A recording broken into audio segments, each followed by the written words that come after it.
A lot of news going on at every event weekend in the CART FedEx Championship Series. Tuesday at a test at Michigan, CART provided a new pop-off valve to all three engine manufacturers. Now, on Wednesday, it was also available at the Mid-Ohio Rookie Test, which was attended only by Toyota.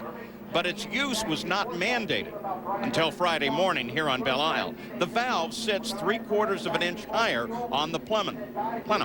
Honda and Ford were both very upset. Honda boycotted the first practice session. Ford stood down most of that same session.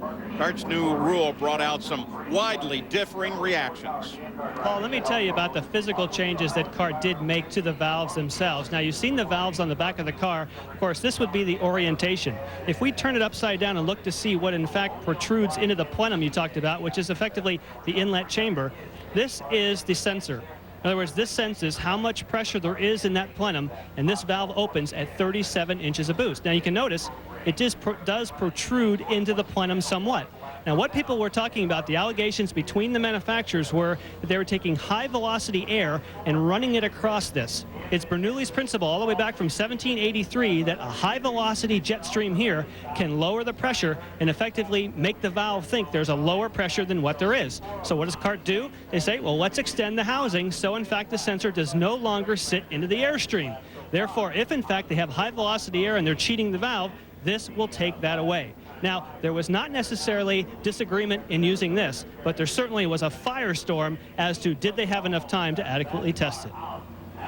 Well, and Honda did file a protest. It was disallowed. They now say they may appeal, and they may, in fact, protest the outcome of this race. It's obviously a story that's going to go on for a while. First of all, let's explain. The plenum is the box that sits on top of the engine where the turbo feeds pressurized air. It's mixed with fuel to give these engines such tremendous horsepower. That valve releases any excess pressure over 37 inches to try to control the power output of these motors. Now, we should point out that all three engine manufacturers have to submit those plenums to CART for approval before they're used in competition. Ford and Honda have figured out a way to accelerate that air, as Jan said, past the plenum to use the rules to their advantage. So there are no surprises here. The big issue is not this change, but how it was implemented. Honda and Ford say they had no idea that it was going to be used this weekend. They didn't have a chance to test it on a road course like Toyota did at Mid-Ohio. And as Jan said earlier, Honda and Ford have no idea what sort of fuel mileage they're going to get during this race, since they have not been able to do long runs on a road course. That is the big controversy. With one lap to go.